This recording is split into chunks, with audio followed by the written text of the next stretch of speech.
चलिए 11th chemistry है ना, 11th केमिस्ट्री में तत्वों का आवर्ती वर्गीकरण चल रहा था हमारा, यूनिट नंबर 3 है। उसमें मैं आज एक बहुत इंपॉर्टेंट टॉपिक लेके आ रहा हूँ, आयनन ऊर्जा, या इसी को बोलते हैं आयनन विभव, या इसी को बोलते हैं आयनन एंथैल्पी। इसके 3 नाम हैं और इंग्लिश में इसको बोलते हैं आयनोजेशन। आयनोजेशन क्या बोलते हैं इसको? एनर्जी बोलते हैं, है ना, पोटेंशियली बोलते हैं। इसको आप देखेंगे ध्यान से, पेपर के दृष्टिकोण से बहुत इंपॉर्टेंट है। पेपर में बहुत सारा क्वेश्चंस आता है। आयनन ऊर्जा क्या है, आयनन विभव किसे कहते हैं, आयनन एंथैल्पी से आप क्या समझते हैं, है ना, इसको प्रभावित करने वाले कारकों को समझाइए। और साथ में पूछा जाता है वर्ग और आवर्त में इसका प्रभाव कैसे होता है। चलिए ध्यान समझना, बहुत इंपॉर्टेंट है, ठीक है। चलिए इसका परिभाषा लिख रहा हूँ मैं, कैसे होता है, ठीक है। तो पहले मैं इसको आपको समझा देता हूँ एक तौर पे, उसके बाद आपको मालूम चल जाएगा। देखो आपके पास सोडियम है, सोडियम का होता है 11, 2 और 8 और कितना होता है 1 होता है, समझ में। पहले सेल में 2 इलेक्ट्रॉन, दूसरे में 1 2 3 4 5 6 7 8 और तीसरे में क्या होता है 1 होता है। तो ये जो इलेक्ट्रॉन है, समझ में आ रहा है, ये जो इलेक्ट्रॉन है क्या बोल रहे हैं, किसी भी विलगित, समझ में आ रहा है, किसी भी विलगित अपन बोल सकते हैं, किसी भी विलगित या उदासीन परमाणु में से, किसी भी विलगित या उदासीन परमाणु में से उसके अंतिम कक्ष के इलेक्ट्रॉन को, संयोजी कोष के इलेक्ट्रॉन को बाहर निकालने के लिए जितनी ऊर्जा है ना एब्जॉर्ब की जाती है, जितनी ऊर्जा अवशोषित की जाती है, उसे हम लोग क्या बोलते हैं, आयनन ऊर्जा कहते हैं। इस क्रिया में ऊर्जा अंदर जाता है, मतलब अवशोषित की जाती है और निकलता है। ऐसा माना जाता है कि एक इलेक्ट्रॉन को निकालना, है ना, जितना आसान होता है उससे कहीं मुश्किल होती है दूसरे इलेक्ट्रॉन को निकालना, उससे और मुश्किल होती है तीसरे इलेक्ट्रॉन को निकालना, ऐसा माना जाता है, ठीक है। तो क्या बोला मैंने, किसी विलगित या किसी विलगित या उदासीन परमाणु में क्या करेंगे, उसके आउटर सेल में, है ना, पाए जाने वाले अंतिम इलेक्ट्रॉन को बाहर निकालने के लिए जितनी ऊर्जा की आवश्यकता होती है, जितनी ऊर्जा अवशोषित की जाती है ना, उसे हम लोग क्या बोलते हैं, आयनन ऊर्जा कहा जाता है। आयनन ऊर्जा को इलेक्ट्रॉन वोल्ट से मापा जाता है और इसकी इकाई होती है किलो जूल और ये होती मोल इनवर्स। इसको याद रखना, क्या लिखना, इलेक्ट्रॉन वोल्ट से मापा जाता है और इसकी इकाई क्या होती है, किलो जूल मोल इनवर्स होती है। याद समझ में आ गया, ठीक है। एक इलेक्ट्रॉन को अगर निकालेंगे तो प्रथम आयनन ऊर्जा, 2 इलेक्ट्रॉन को निकालेंगे तो द्वितीय आयनन ऊर्जा, 3 इलेक्ट्रॉन को निकालेंगे तो तृतीय आयनन ऊर्जा होता है। तो अब मैं यहाँ पर आप लोग को परिभाषा लिख के बता देता हूँ कि क्या होता है। तो यहाँ पर क्या लिखेंगे परिभाषा में, किसी है ना किसी उदासीन या आइसोलेटेड विलगित, क्या लिखेंगे, विलगित परमाणु से उसके अंतिम कक्ष में, क्या लिखेंगे, उसके अंतिम कक्ष में पाए जाने वाले है ना संयोजी इलेक्ट्रॉन या अंतिम इलेक्ट्रॉन, संयोजी इलेक्ट्रॉन को बाहर निकालने में जितनी ऊर्जा अवशोषित की जाती है उसे हम लोग क्या बोलते हैं, क्या बोलेंगे, आयनन ऊर्जा बोलेंगे। तो क्या लिखेंगे, किसी विलगित या उदासीन परमाणु में से उसके अंतिम कक्ष में पाए जाने वाले इलेक्ट्रॉन को या संयोजी इलेक्ट्रॉन को बाहर निकालने में जितनी ऊर्जा की आवश्यकता होती है उसे हम लोग क्या बोलते हैं, आयनन ऊर्जा कहते हैं, ठीक है। अब आयनन ऊर्जा को किससे मापा जाता है ना, आयनन ऊर्जा को इलेक्ट्रॉन वोल्ट से मापा जाता है, ठीक है। इसका मापक यंत्र कौन है, इसका जो मापक होता है ना, वो इलेक्ट्रॉन, जैसे दूरी को किलोमीटर से मापते वैसी इलेक्ट्रॉन वोल्ट से मापा जाता है ना। और इसकी जो इकाई होती है, ठीक है, इसकी इकाई होती है वो होती है किलो जूल और ये होती है मोल इनवर्स होती है, किलो जूल और क्या होती है आपका मोल इनवर्स होता है। चलिए ध्यान से देखना, इसको एग्जाम्पल के तौर पर बता रहा हूँ, है ना, ध्यान दें। जैसे मेरे पास एक मेटल है, मेटल कैसा है, विलगित मतलब गैसीय अवस्था में है, इसमें से हमने एक इलेक्ट्रॉन को निकाल दिया तो क्या बन जाएगा, M+ बन जाएगा और ये आपका G बन जाएगा प्लस एक इलेक्ट्रॉन बाहर निकल गया। यहाँ पर लिख देंगे IE1 आयनाइजेशन एनर्जी पहला, तो इसको बोलेंगे प्रथम आयनन ऊर्जा। यहाँ पर अपन लिख सकते हैं, क्या लिख सकते हैं, प्रथम आयनन ऊर्जा। अब इसमें से 2 इलेक्ट्रॉन निकालना है तो 2 को बाहर निकालना है तो M+ के बाद हो जाएगा G, है ना, और उसके बाद क्या जाएगा आफ्टर रिएक्शन ये बन जाएगा M2+ बन जाएगा और ये हो जाएगा IE2 बन जाएगा और यहाँ से 2 इलेक्ट्रॉन बाहर निकल जाएगा।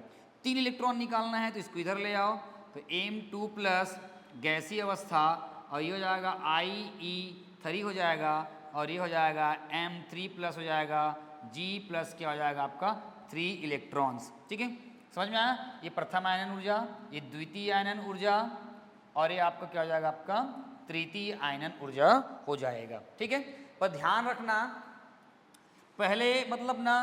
पहले इलेक्ट्रॉन को निकालेंगे तो ये वाला कोष क्या हो जाएगा, समाप्त हो जाएगा। अब समाप्त हो जाएगा तो आप खुद देख सकते हो, इसके बाद वाला इलेक्ट्रॉन को अगर निकालना चाहेंगे तो ज़्यादा मात्रा में एनर्जी हमें देना पड़ेगा, क्योंकि अंदर वाला जो कोष है वो अंदर वाला कोष है अधिक नाभिकीय आकर्षण बल के प्रभाव में है। मतलब एक तो स्टेबल इलेक्ट्रॉनिक कॉन्फ़िगरेशन है, स्थायी इलेक्ट्रॉनिक विन्यास है, इसका ऑक्टेट कंप्लीट है, तो उसको निकालने में बहुत पावर लगेगा और साथ ही साथ ये न्यूक्लियस के अट्रैक्शन में ज़्यादा है, इसलिए है ना इलेक्ट्रॉन को निकालना बहुत मुश्किल होता है। तो बोला जाता है कि ये उससे क्रम हो जाएगा IE1 की एनर्जी सबसे कम होगी, उसके बाद IE2 की एनर्जी उससे ज़्यादा होगी, उसके बाद ना IE3 के लिए एनर्जी हमको ज़्यादा लगेगा। यूँ ही बोला जाए तो इसके लिए इलेक्ट्रॉन को निकालना बहुत मुश्किल होगा, ज़्यादा एनर्जी अवशोषित की जाएगी, उससे कम इसमें लगेगा, उससे कम। तो ये क्रम को आप याद रखें, ये कई बार पेपर में पूछा गया है। तो याद रखना कि इलेक्ट्रॉन को, है ना, क्या बोलते हैं, इलेक्ट्रॉन को निकाल देंगे तो यहाँ पर तकलीफ हो जाएगी। ठीक है, और अंदर जाएंगे तो और तकलीफ हमारी बढ़ती जाएगी। अब एक में इसमें क्वेश्चन आ सकता है, इसमें से रीजनिंग क्वेश्चन बहुत सारे आते हैं। जैसे मैं आपको एक क्वेश्चन बता रहा हूँ, आपको क्वेश्चन पूछ दिया, क्या पूछ दिया कि नाइट्रोजन की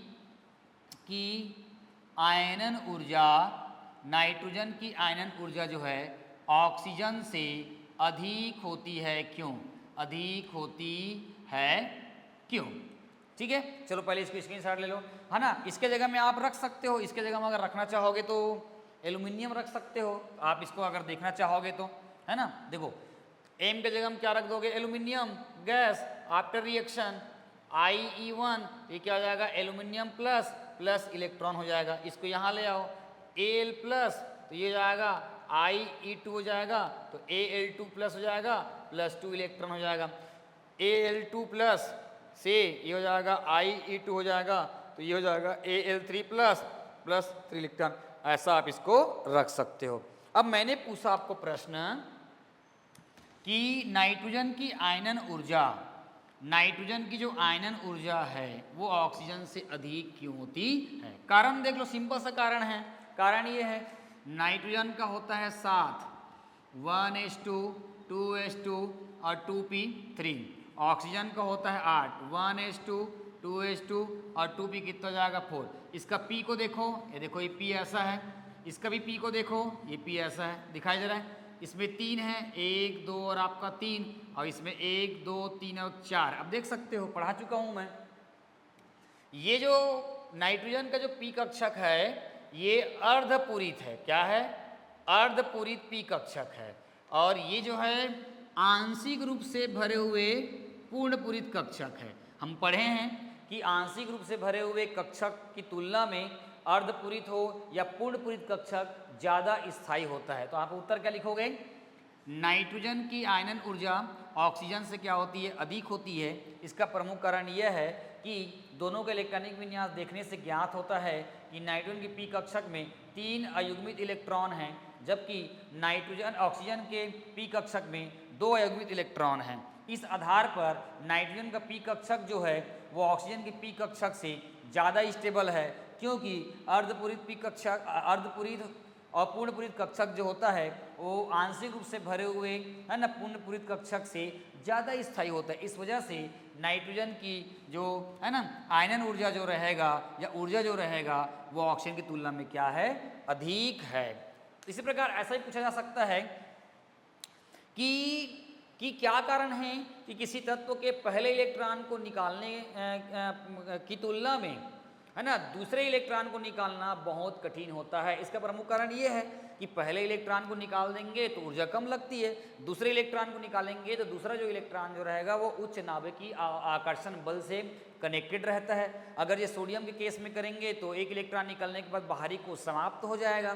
तो इस प्रकार से है ना इलेक्ट्रॉन को अंदर, जैसे कुआं भरा है तो पानी निकालना आसान होगा, कुआं अगर पानी कम है तो पानी को निकालना मुश्किल होगा। तो वैसे ही इसमें यही बात चलती है कि है ना जितना जितना अंदर इलेक्ट्रॉन अंदर जाते जाएगा, अंदर से निकालते जाएंगे, उतना ही डीपली हमें ऊर्जा की आवश्यकता होगी। तो इसको अपन को ध्यान रखे रहना है। कर लेंगे।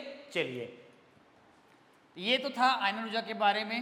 अब इसी में मैं आप लोगों को बताना चाह रहा हूँ, क्या बताना चाह रहा हूँ है ना, कि एक आपको प्रभावित करने वाले कारक भी पढ़ना है। सबसे पहले आप लोग ये याद कर लो, वर्ग और आवर्त में प्रभाव। एक आपको हमेशा याद रखना, ये पेपर में पूछा जाता है, वर्ग और आवर्त में प्रभाव। आपको पूछ देगा कि आयनन ऊर्जा जो है आवर्त सारणी में वर्ग में ऊपर से नीचे की ओर जाएंगे, है ना, वर्ग में ऊपर से नीचे की ओर जाएंगे और आवर्त में बाईं से दाईं की ओर जाएंगे, तो क्या प्रभाव पड़ता है। ये तो हो गया आपका आवर्त और ये वाला बात हो गया आपका वर्ग। टोटल हमारे पास 18 वर्ग हैं और हमारे पास 7 आवर्त हैं। वर्ग जो है वो होता है आपका ऊर्ध्वाधर होता है और आवर्त जो होता है वो क्या होता है आपका क्षैतिज होता है। तो केस में बता रहा हूँ आप लोगों को।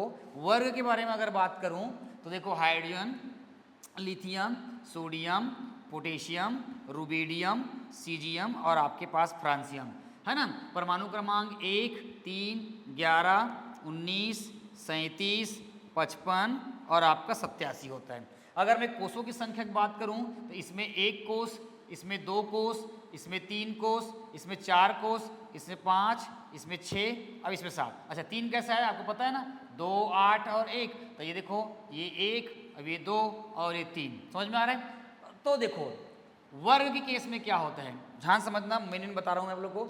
जब किसी भी वर्ग में ऊपर से नीचे की ओर आते हैं तो सबसे पहले ध्यान देना, परमाणु क्रमांक में उत्तरोत्तर वृद्धि होती है, एकदम से बढ़ जा रहा है। परमाणु क्रमांक उत्तरोत्तर वृद्धि होती है, जिससे कोषों की भी संख्या बढ़ जाती है, बढ़ रही है।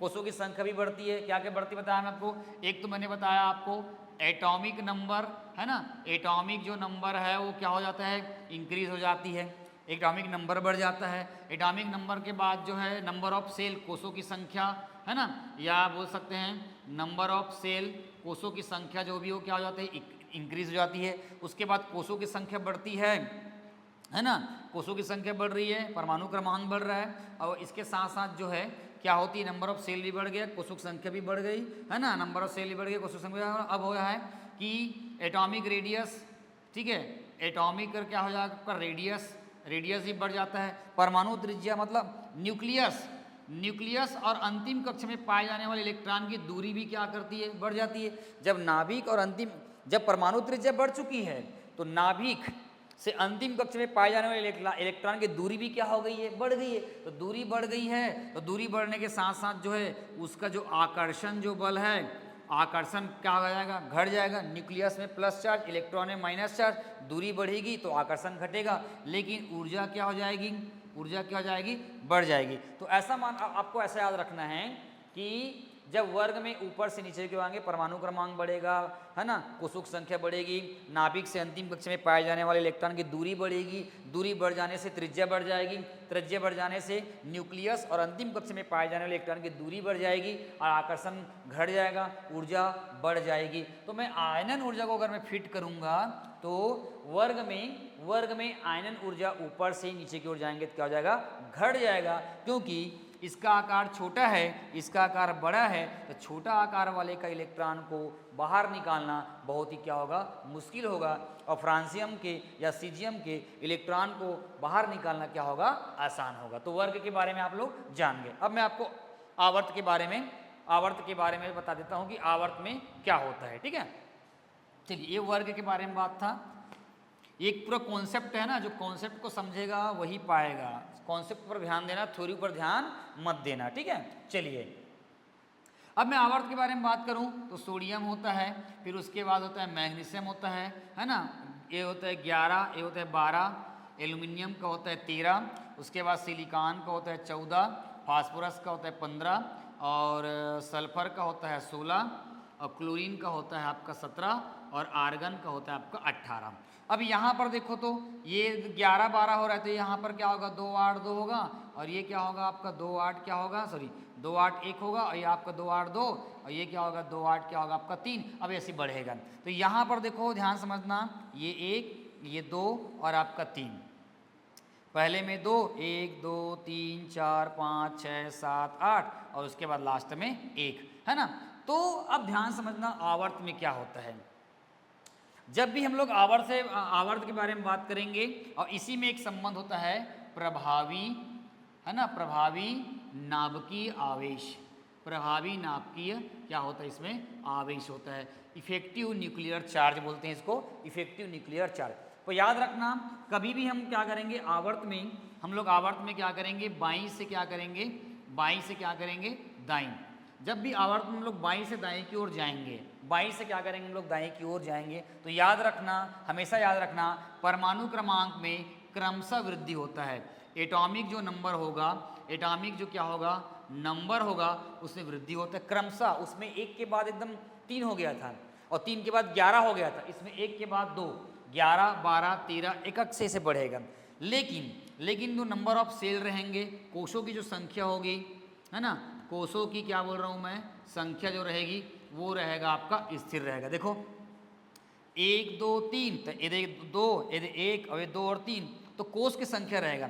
मतलब आवर्त में बाईं से दाएं की ओर जाएंगे तो परमाणु क्रमांक तो क्रमशः बढ़ेगी, लेकिन कोषों की संख्या स्थिर रहेगी, और एक ही कोष में इलेक्ट्रॉनों का भराव होगा। जैसे मैं इसके बारे में बात करूं तो देखो ये 2, अब ये 8, और लास्ट में कितना आ गया, 2, इसमें 1 आया था, इसमें 2 आ गया।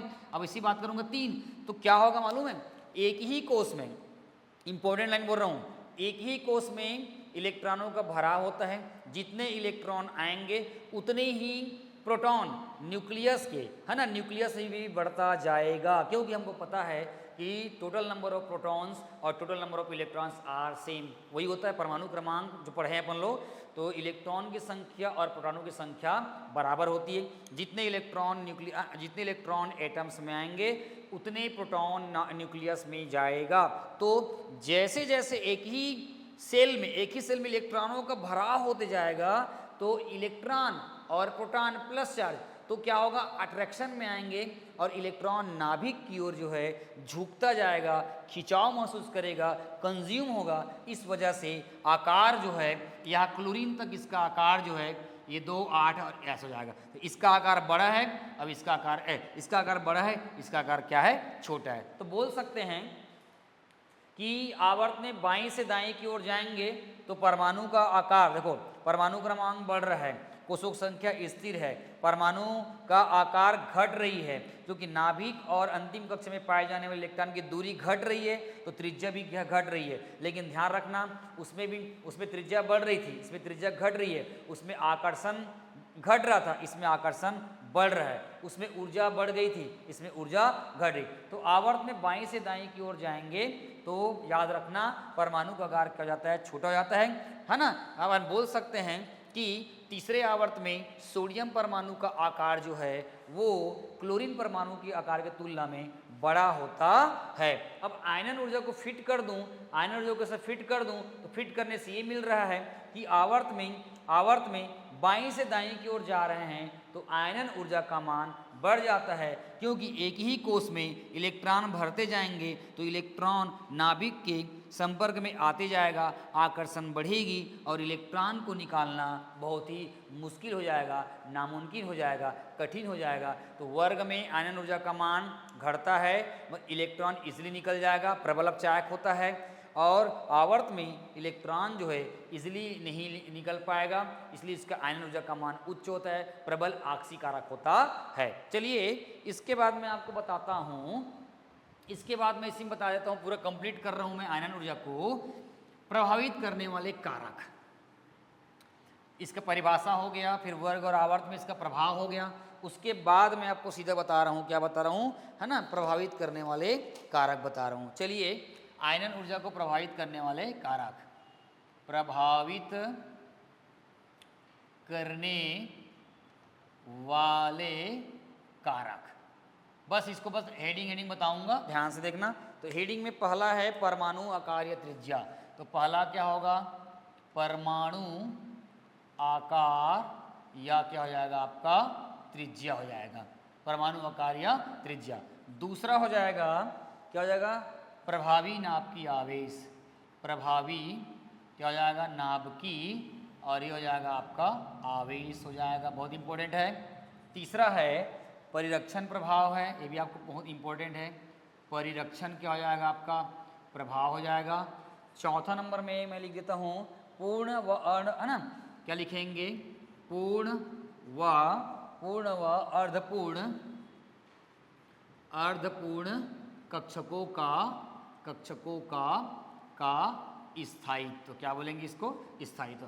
अब देखो प्रभावित करने वाले कारक, परमाणु आकार या त्रिज्या, आपको पता है कि वर्ग में हम लोग वर्ग में ऊपर से नीचे की ओर आते हैं तो परमाणु का त्रिज्या बढ़ जाती है, आकार बढ़ जाती है, क्या बढ़ जाती है, आकार बढ़ जाती है। तो किसी भी परमाणु का आकार बड़ा होगा, उसकी त्रिज्या बड़ी होगी, तो आयनन ऊर्जा का मान क्या होगा, उतना ही क्या होगा, आयनन ऊर्जा का मान भी क्या होगा, कम होगा। तो बोल सकते हैं किसी परमाणु का आकार बढ़ने से, क्या बोलेंगे, किसी भी परमाणु का आकार बढ़ने से उसके नाभिक और अंतिम कक्ष में पाए जाने वाले इलेक्ट्रॉन की औसत दूरी बढ़ जाती है, जिसके कारण आकर्षण घट जाती है और ऊर्जा बढ़ जाती है, और अंतिम इलेक्ट्रॉन जो है नाभिक के प्रति जो है कम आकर्षण बल का क्या करता है, अनुभव करता है, इसलिए उसका आकर्षण घट जाता है। ठीक है, इस स्थिति में इलेक्ट्रॉन को बाहर निकालना ईजी हो जाता है। उसके बाद बोल रहे प्रभावी नाभिकीय आवेश, ये तो वर्ग के बारे में बात करता है और ये आवर्त के बारे में बात करता है। अभी हमने बताया कि आवर्त में बाईं से दाएं की ओर जाते हैं तो परमाणु में परमाणु क्रमांक तो बढ़ता है, क्रमशः बढ़ता है, लेकिन टोटल नंबर ऑफ सेल, कोषों की संख्या जो होती है वो क्या होती है, स्थिर रहता है। एक ही कोष में इलेक्ट्रॉनों का भराव आने से अंतिम कक्ष में पाए जाने वाला इलेक्ट्रॉन जो है एक ही कोष में आने से नाभिक और इलेक्ट्रॉन के बीच आकर्षण बढ़ने थे, वो अधिक आकर्षण बल का अनुभव करता है और इलेक्ट्रॉन जो है न्यूक्लियस के पास चला जाता है, और इस वजह से इलेक्ट्रॉन को निकालना बहुत मुश्किल हो जाती है, क्योंकि आकर्षण बल जब बढ़ जाता है तो इलेक्ट्रॉन को निकालना आसान नहीं होता है। उसके बाद बोल रहे परिरक्षण प्रभाव क्या होता है, इसके बारे में आपको पता होगा कि परिरक्षण प्रभाव ये बोलता है कि परमाणु के बाह्यतम कोश, है ना, अपन बोल सकते हैं ये परमाणु, है ना, ध्यान समझना, ये देखो यहाँ इलेक्ट्रॉन, यहाँ इलेक्ट्रॉन, यहाँ इलेक्ट्रॉन, तो परमाणु के जो बाह्यतम कोश है, क्या बोल रहा है, परमाणु के जो बाह्यतम कोश है और नाभिक के बीच, परमाणु के बाह्यतम कोश का इलेक्ट्रॉन और नाभिक के बीच, आपको पता होगा। अब आकर्षण के बारे में बात करेंगे, इसका आकर्षण ज़्यादा है, इसका थोड़ा कम है, और इससे और थोड़ा कम है क्योंकि वो दूर है। तो ये बताइए, ये इलेक्ट्रॉन आपस में क्या करेंगे, प्रतिकर्षण करेंगे, रिपेल करेंगे, ये और ये माइनस माइनस चाहे रिपेल करेंगे, ये अट्रैक्ट करेंगे। तो अंतिम कक्ष का इलेक्ट्रॉन जो है न्यूक्लियस से जितनी अधिक दूरी पर रहेगा, अंतिम कक्ष में पाए जाने वाला इलेक्ट्रॉन नाभिक से जितनी अधिक दूरी पर क्या होगा, उपस्थित होगा, परिरक्षण प्रभाव का मान उतना ही क्या होगा, कम होगा, और इस वजह से क्या करेगा, अंतिम इलेक्ट्रॉन को बाहर निकालना आसान हो जाएगा। क्या हो जाएगा, है ना, आसान हो जाएगा। अपन बोल सकते हैं इलेक्ट्रॉन मतलब इलेक्ट्रॉन दूर है, मतलब ये है कि आंतरिक कक्ष में पाए जाने वाले इलेक्ट्रॉन जो है वो इस इलेक्ट्रॉन, इसका और इसके बीच में जो भी मिलना रहता है, जो भी अट्रैक्शन है, तो ये बंदा रिपेल कर देता है, ये माइनस माइनस क्या करता है, उसको रिपेल कर देता है। तो ये रिपेल करने से ये एकदम लूजली बंधा रहता है, और लूजली बंधा रहेगा मतलब अंदर में बाधा, इस इलेक्ट्रॉन के द्वारा अंदर में जितनी ज़्यादा बाधा होगी, ये लूजली बंधा रहेगा और ये इजीली बाहर निकल जाएगा। तो परिरक्षण प्रभाव ज़्यादा होगा बाधा के रूप में, तो इलेक्ट्रॉन बाहर निकलना आसान हो जाएगा।